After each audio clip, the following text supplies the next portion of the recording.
ഈ ഞങ്ങളുടെ hang out പ്ലേസിനായ ഒരു പുളിമരത്തെ പറ്റി ഞാൻ നേരത്തെ ഇട്ടിരുന്നു. അപ്പോൾ എൻ്റെ ഒരു സുഹൃത്ത് അതിനകത്തൊരു കമൻറ്റ് ഇട്ടിരുന്നു.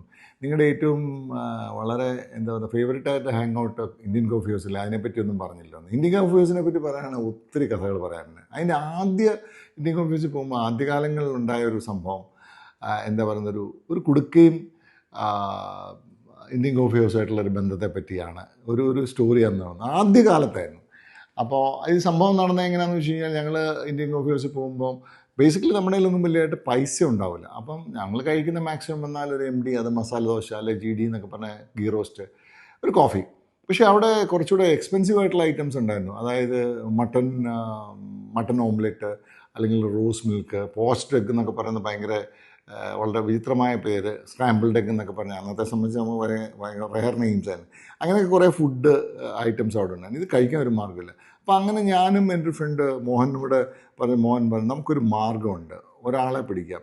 കാര്യം ഈ ആൾ ഒരു കുടുക്ക സേവ് ചെയ്യുന്നു. എനിക്ക് കുടുക്ക എല്ലാവർക്കും അറിയാമെന്ന് അറിയത്തില്ല. ഒരു മൺകൊണ്ടുണ്ടാക്കിയ ഒരു ചട്ടി പോലത്തെ ഒരു സാധനമാണ്. അതിന് ചെറിയ ഹോളുണ്ടാവും, അതിനകത്ത് പൈസ ഇടാം.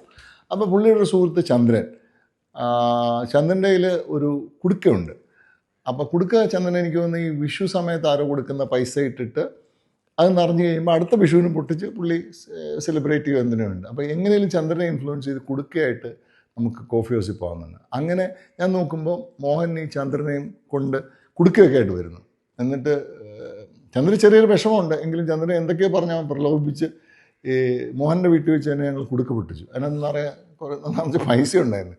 അപ്പോൾ ഈ പൈസയൊക്കെ എന്താ പറയുക ഞങ്ങളൊരു ചെറിയ ലേസിലൊക്കെ പൊതിഞ്ഞ് ഇന്ത്യൻ കോഫി ഹൗസിൽ പോയി. ഈ ചന്ദ്രനും കൂടെ കൂടി ഈ മട്ടൺ ഓംലെറ്റ് അത് കഴിക്കുന്ന ഇത് കാരണം ചന്ദ്രനും അവർ എൻ്റർടൈൻഡായി.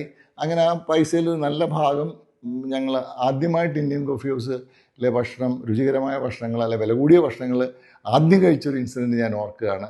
അതിലൊരു ചന്ദ്രനൊരു താങ്ക്സ് ഉണ്ട്. പിന്നെ മിച്ചം വന്ന പൈസ ഞങ്ങൾ വളരെ ഡീസൻ്റായിട്ട് ചന്ദ്രന് കൊടുത്തു. ഇത് ഇന്ത്യൻ കോഫി ഹൗസിലെ ആദ്യത്തെ സംഭവം. അങ്ങനെ ഒട്ടനവധി സംഭവങ്ങൾ ഞങ്ങളുടെ ഹാങ് ഔട്ട് പ്ലേസായ ഇന്ത്യൻ കോഫി ഹൗസിലുണ്ടായിരുന്നു. അടുത്തൊരു കോട്ടയം കഥയിൽ അതുമായിട്ട് വരാം. Thank you.